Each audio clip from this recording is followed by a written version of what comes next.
Hazrat Abu Huraira radiyallahu anhu reports that the Prophet sallallahu alaihi wasallam said, "The bondman of money and velvety sheet and blanket, black square embroidered blanket, gets ruined. If he is awarded these things, he gets pleased, otherwise gets annoyed. He has perished and been subdued, whereas when he is pierced with a thorn, he cannot pluck it out. Glad tidings is for him who is holding the reins of his horse in the way of Allah Jalla Jalaluhu, with his hair unkempt and the feet dusty. If he is assigned the duty of keeping guard, he performs it vigilantly. If he is commissioned to stay in the reward of the army, he remains in the reward. If he seeks the permission, he is not accorded with the permission. If he recommends anyone, his recommendation is not accepted."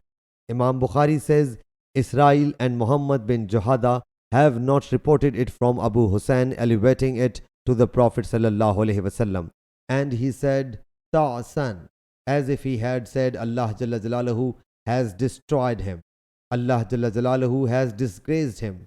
Suba is on the base of fa'la, and it means every nice thing.